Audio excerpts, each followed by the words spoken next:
The Tiger Rising by Kate DiCamillo. It's a summary this time.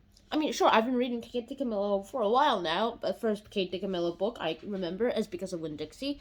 And then the next one I remember is Flora and Ulysses. The next one I remember is this, The Tiger Rising.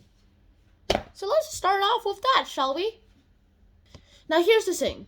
Walking through the woods in Florida, well, that's one particular thing that Mr. Rob, no, he's not an adult, he's just a kid. He's a kid who likes being there in Florida and all that kind of things, discovers a very large and extraordinary specimen.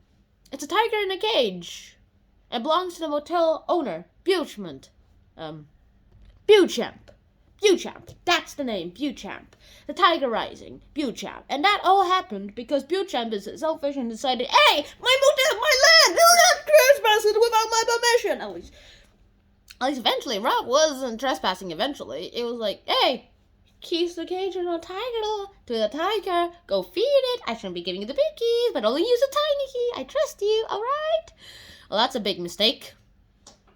That's a very, very big mistake. Turns out, Rob's like, aw, the tiger's so sad. And just picked all the locks. And let it go. However, then, this happened. The tiger was shot by Rob's dad. And because Sistine insisted on Rob to open the cage, she was kind of blaming herself for making him kill the tiger. Because she was the one who pressured him to free it.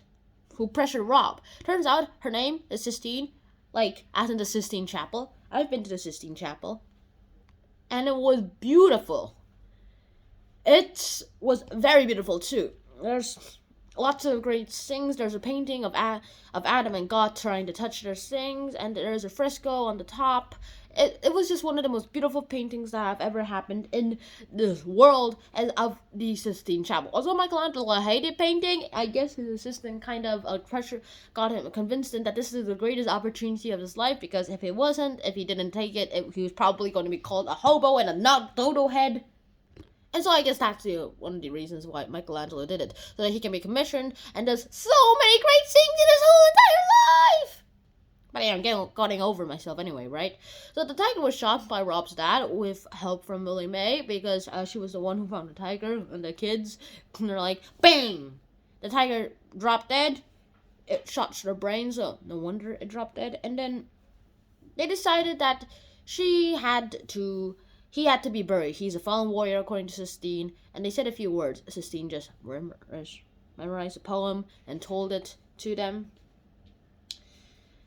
Rob just said, I loved him. Oh, fine, you don't want to come. The father, Rob's dad, said, I had to shoot him because of Rob. If I didn't shoot him, Rob would have died. And finally, the last thing I want to say is what Willie Mae said. A bird. Just gave him the bird, saying that Rob made for her to keep him company. And so all that happened, and they buried the tiger.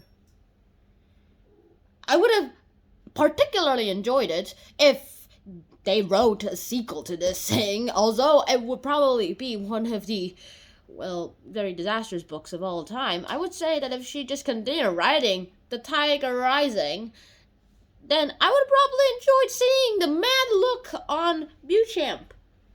I also kind of enjoyed seeing what Rob would have done and what Rob does too, because he would probably just give himself up for free, work for free, and then, he'd go back to school. There's all this nonsense going on about all this, because they think that his thing in the leg, that rash is contagious, even though it is not. And how many times do they have to say, because they say, hey, they're worried it's contagious. And I think it's contagious too, because everything disease is supposed to be contagious, and that's pure science logic. Now go away for the rest of it.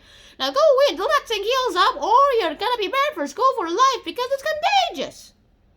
Kind of reminds me of that story about AIDS, where a guy was banned from school just because he had AIDS.